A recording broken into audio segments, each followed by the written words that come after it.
জব্বারের মেয়ে না শফিকুরের মেয়ে নাকি গোলাম পরোয়ারের মেয়ে চেনা যায় না, কারণ হিজাব পরে আছে ও। এইভাবে সমাজের মধ্যে বিদ্বেষ ছড়াচ্ছে বন্ধুরা, এইভাবে সমাজের মধ্যে উগ্রতা ছড়াচ্ছে। ফেসবুক খুললেই অমুকের পুত অমুকের পুত অমুকের পুত জারজ দালাল এগুলোতে ভরে ফেলেছে। মুক্তিযুদ্ধের পক্ষে কথা বললে জামাতে ইসলাম বলে ভারতের দালাল। ওদের বাবারা দাদারা রাজাকাররা যখন আত্মসমর্পণ করেছিল তার আগেও বলেছিল মুক্তিযোদ্ধারা ভারতের দালাল। সেই সময়ও বলতো মুক্তিযোদ্ধারা ভারতের দালাল, এই সময়ও বলতে মুক্তিযোদ্ধার ভারতের দালাল। আরে বাবা, আরে স্টুপিড, মুক্তিযোদ্ধারা যদি ভারতের দালাল হয় তাহলে শফিকুর রহমান নিজেকে মুক্তিযোদ্ধা পরিবারের সন্তান পরিচয় দেয় না কেন? বলতো ওর কাছে তো রাজাকার সম্মানের, তো বলতো আমি রাজাকার পরিবারের সন্তান, বলতো তা বলে না কেন?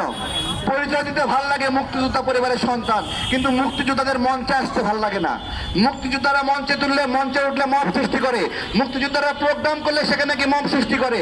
আমরা তো বাপের জন্মে দেখি নাই কোনো রাজাকারকে জুতার মালা পরানো হয়েছে, বাপের জন্মে দেখি নাই কোনো মুক্তিযোদ্ধাকে লাঠি মারা হয়েছে, কিন্তু এই 5 আগস্টের পরে জুলাইয়ের নাম দিয়ে মুক্তিযোদ্ধাকে জুতার মালা পরানো হয়েছে, মুক্তিযোদ্ধাকে লাঠি মারা হয়েছে।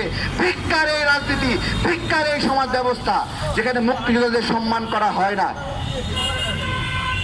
আজকে দেখছেন না বড় বড় বিল্ডিং সচিবালয়, সচিব আমলারা কার ছেলে? আপনার ছেলে, আপনার বাবা, অমুকের সন্তান, তাই না? কারা? বাংলাদেশের সন্তান। পাকিস্তান আমলে এই সচিবালয়গুলোতে বাংলাদেশের কোনো সন্তানের কেয়ানি হওয়ার ক্ষমতা ছিল না। সর্বোচ্চ জুট কোম্পানি, জুট ফ্যাক্টরিতে গিয়ে একটা অনার্স মাস্টার্স করে বলে আমাকে একটা লেবারের কাজ দেন। এই ছিল পাকিস্তানে আমলে বাংলাদেশের অবস্থা। যাদের কাছে পাকিস্তান ভালো তারা তো এরকম চায়,